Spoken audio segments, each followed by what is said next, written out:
मध्य प्रदेश में बीमार पड़ी स्वास्थ्य व्यवस्था का इलाज कब होगा? तमाम कवायदों और सख्ती के बाद क्यों अब भी स्वास्थ्य सिस्टम वेंटिलेटर पर पड़ा है और आखिर इसका जिम्मेदार कौन है? एक बार फिर प्रदेश से दो तस्वीरें ऐसी सामने आई हैं जिसके बाद ये सवाल पूछे जाने लाजमी हैं और जरूरी दोनों ही सवाल हैं, क्योंकि पहली घटना जबलपुर की है जहां निजी अस्पताल में 8 लोग जिंदा जल गए और कई झुलस भी गए जिनका इलाज जारी है। वहीं दूसरा मामला शहडोल से सामने आया है जहां एक बेटे को अपनी मां का शव अस्पताल से घर ले जाने के लिए शव वाहन नहीं मिला। हालात को के आगे हारा बेटा बाइक पर ही अपनी मां के शव को 80 किलोमीटर दूर अपनी बाइक पर बांध कर लेकर आया था।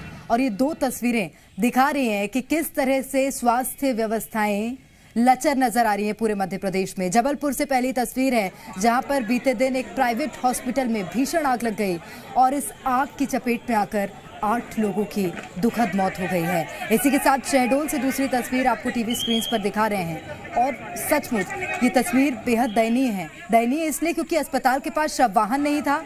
शव वाहन न मिलने के चलते पहले प्राइवेट शव वाहन से संपर्क करने की कोशिश की जिन्होंने 5,000 रुपए की मांग की। उसके बाद बेटे ने अपनी मां के शव को बाइक पर बांधा और लंबा सफर तय करके अपने घर तक गया है।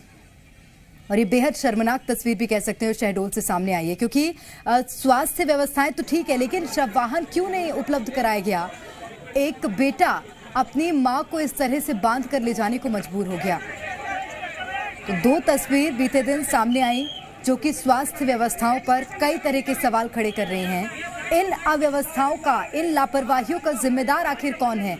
ये सवाल भी लगातार खड़े हो रहे हैं, क्योंकि पहली तस्वीर जबलपुर की है और ये तस्वीर, ये हालात कितना भयानक था वो हमने बीते दिन आपको दिखाया था। किस तरह से अस्पताल में आग लगी थी, 8 लोग इसमें झुलस गए हैं, 8 लोगों की दुखद मौत हुई है। जबलपुर के new life multi specialist hospital में हुए अग्निकांड में 5 घायलों का इलाज जारी है। घायलों में शामिल रेवालाल बरकड़े और हल्कीबाई अहिरवार मेट्रो हॉस्पिटल में भर्ती हैं। फिलहाल उनकी हालत कैसी है इसका जायजा लिया जी मीडिया संवाददाता अजय दुबे ने।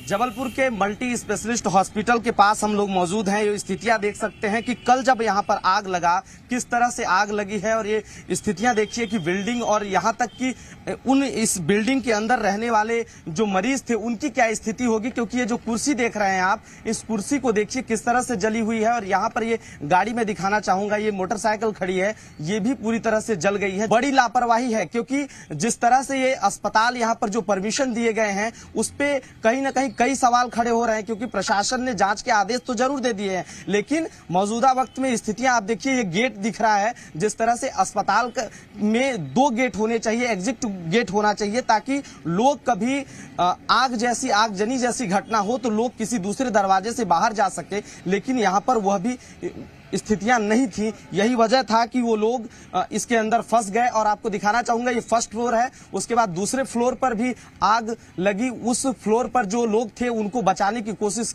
की गई पुलिस के द्वारा, यहाँ पे स्थानीय लोगों के द्वारा, लेकिन सभी को बचाया नहीं जा सका। तीसरे पर शिफ्ट किया गया तो कुछ लोग बच गए, लेकिन वो लोग नहीं बच पाए। लेकिन बेहद साफ तौर पर है कि वो भयावह मंजर आप अंदाजा लगा सकते हैं कि किस तरह से स्थितियां रही। यहाँ पर पुलिस कर्मी भी जो है उनको यहाँ पर बैठाया गया देख रेख करने के लिए। सर, कल आप लोग यहाँ पर थे?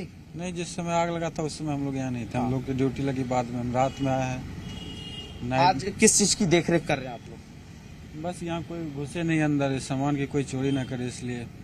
जो लोग यहाँ पर अंदर थे उनकी क्या स्थिति है? जो अस्पतालों में भर्ती हैं उनकी क्या स्थिति है, पता है आपको? ये तो हमें नहीं पता। बिल्कुल साफ तौर पर इनको देख रेख के यहाँ पर किया गया है ताकि किसी भी प्रकार की यहाँ पर कोई जो जांच में कोई व्यवधान न हो, इसलिए उनको रखा गया है। लेकिन साफ तौर पर है कि वो भयावह मंजर, इस बिल्डिंग को देखकर आप अंदाजा लगा सकते हैं कि कितना भयावह मंजर रहा होगा। जबलपुर से जी मीडिया के लिए अजय दुबे। और जबलपुर के new life multi speciality hospital में अग्निकांड के बाद अब जो बातें निकलकर सामने आ रही हैं, यकीनन वो अस्पताल प्रबंधन के साथ साथ जिला प्रशासन को भी कटघरे में खड़ा कर रही हैं। अस्पताल में किस कदर लापरवाही का आलम था उसकी एक बानगी ये है कि अस्पताल में फायर सेफ्टी सिस्टम नहीं था। यहां तक कि अस्पताल में आग बुझाने वाले 2 ही सिलेंडर उपलब्ध थे। स्टाफ के मुताबिक हादसे के वक्त अस्पताल में करीब 80 लोग मौजूद थे। अस्पताल स्टाफ कर्मचारियों से बात की जी मीडिया किया संवाददाता अजय दुबे ने।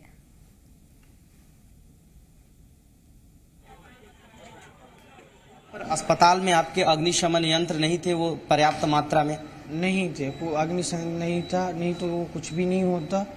और अपन बहुत कोशिश किया लेकिन नहीं हो पाया। जो आगजनी में जो मौतें हुई हैं वो किस फ्लोर पर थे? फर्स्ट फ्लोर से उनको सेकंड पे शिफ्ट किया गया था? कैजुअलिटी के सामने सीढ़ी पे जो पेशेंट फंस गए थे उनकी डीसी हुई है। आपके स्टाफ में कितने लोग थे जो जिनकी मौतें हुई हैं? हमारे स्टाफ में 3 लोग थे, 2 मेरे करीबी फ्रेंड थी जिनके साथ में काम करता था,